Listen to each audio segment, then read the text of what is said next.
Nanindigan si Senator Panfilo Ping Lacson sa nag-leak na draft report ng Blue Ribbon Committee kung saan pinangalanan ng ilang mambabatas na inirerekomendang kasuhan ng pandarambong kaugnay sa flood control scandal.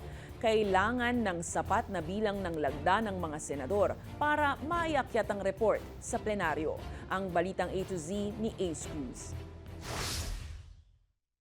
Irerekomendang sampahan ng kasong plundered graft ang 6 na datit kasalukuyang mambabatas kaugnay ng umano'y manumalyang flood control projects.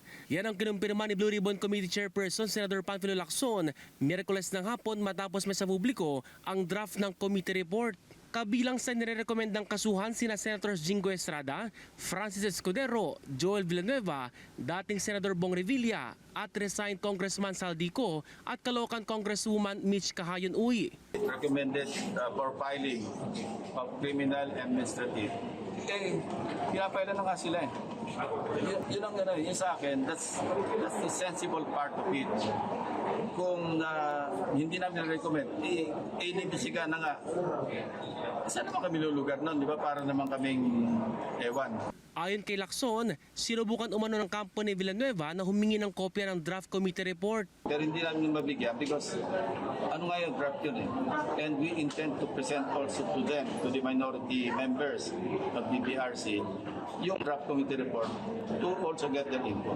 Tanong naman ni Villanueva, hindi naman nagpaunlak ng interview sa media sa Estrada. Dapat pumirma sa committee report ang 11 senador bago ito may akyat sa plenaryo. Pero Martes ng gabi, kumarat ang liham ng 3 senador, sina Majority Leader Mick Subiri, Deputy Majority Leader J.V. Ejercito at Win Gatchalian na iniatras nila ang kanilang pirma sa draft report. Tingnan natin kasi hindi pa naman kompleto eh. Yun eh. Dahil sa text messages na kulang pa, may addendum, that's the reason we withdrew. Ayon kay Senator Erwin Tulfo, Vice Chairperson ng Blue Ribbon Committee, hindi pa niya nababasa ang draft report. Well, kung ako tatanungin mo, we'll just have to pass it to the ombudsman to make the decision, di ba?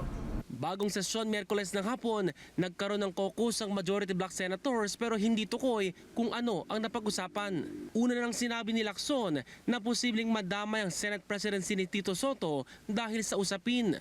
Kung magkakaroon ng palitan sa Senate leadership, Let's see. samantala, batay pa rin sa draft, hindi kasama sa nirerekomendang kasuhan si dating House Speaker Martin Romualdez. Ayon kay Lacson, kulang sa corroborative evidence bagamat irerekomenda ang karagdagang fact-finding inquiry. Para sa Balitang A to Z, Ace Cruz.